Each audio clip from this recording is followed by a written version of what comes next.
everyone, it is Dani and welcome to this update video this evening. I trust and hope you're doing amazing today, and we're going to be talking about what is going on across the tropics.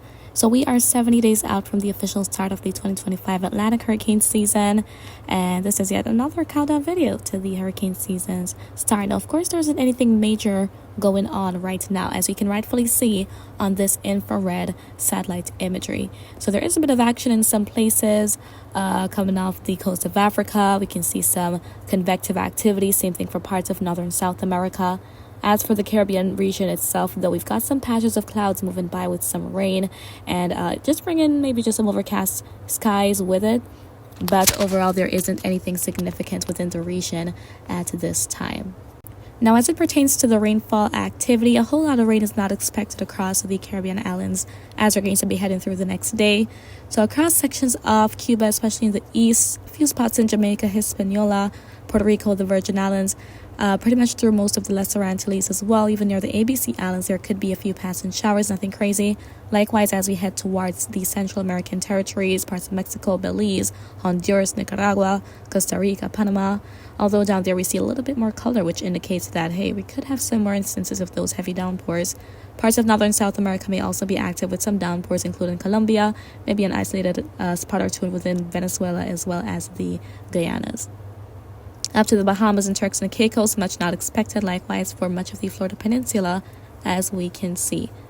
So as we're going to be heading into next month, though, because April is pretty much on the horizon, and with that, we also want to look at what the models, our climate models, are showing in terms of the rainfall expectations. So it's likely that we may have an April that is a bit wetter than normal, which means there could be above average rain, more rain than what is typical at the time of year across sections of the Caribbean. So we're going to be looking at that. And just before we go on to it, though, a sea surface temperature update here. So this is a look at our anomaly map, and this is pretty much showing how much the temperature varies from what is normal. And this is, of course, the sea surface temperature. So we see the land areas in gray. And then as it pertains to the sea surface temperatures, warmer than normal is indicated by those yellow going to those reddish orangish shadings. Cooler than normal indicated by those blue shadings. And then, of course, normal represented by the white color there. Now, across much of the Caribbean, we can see that the sea surface temperatures are pretty much above average. And that is going to be the trend even as we head into the hurricane season. And of course, the ocean temperatures, the warm waters, that is the fuel, or one of the main fuels that results in tropical cyclone development. But offshore Africa, just off Africa, is much cooler than normal. Let's look at this graphic here. So this is showing that, hey, you know, temperatures out there very, very cool right now. And even looking at the actual sea surface temperature map, we see 21 degrees, 22, 23 degrees offshore. Now, eventually, as we're going to be heading deeper into spring and towards summer, we're going to be seeing an eventual warm-up take place within the area. And that is going to be helping out those tropical waves to get those thunderstorms going, especially as we head into the heart of the hurricane season. But for now, we're kind of focusing on the short term. Now, as I had mentioned, looking at what the climate models are showing based on the rainfall expectations for April. Now, this graphic here is an anomaly map, just the same. So those areas that are highlighted within the yellows, even going to that orange, is indicating where accumulated rainfall is likely to be below average, less than normal rain expected. The white indicates that it's going to be pretty much average, and then those green shadings and even going to the blues indicate more rain than normal.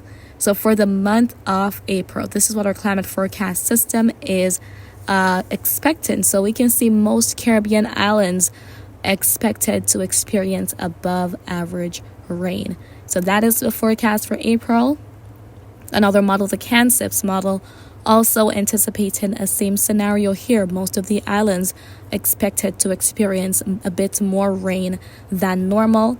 And even the NMME, another model here, is also showing that same thing. So we kind of see that consistency in terms of the above average rain expected. So for the Lesser Antilles, most of the Greater Antilles, Cayman Islands, even parts of Central and South America expected to experience a bit more rain than normal across many spots. So guys, that is the outlook. And of course, things are going to get a lot more active, especially as we head into May and June. June is what is going to kickstart the 2025 hurricane season, of course. So things are going to get a lot more active, and especially when we start to get those tropical waves rolling off and headed towards the vicinity of the Caribbean. They are a great source of our rainfall, but sometimes a lot of rain can do a lot more harm than good in terms of the flooding, the landslides, mudslides. So I'll be keeping you posted though as time goes by. But overall, in the realm of weather, there isn't any major thing happening right now within the North Atlantic basin, but I'll keep you posted as necessary. And that is it for today's updates video, and I do hope you found it to be quite informative. But if you have any questions, feel free to leave them in the comments. I will get to you when I can, and remember to always be weatherwise.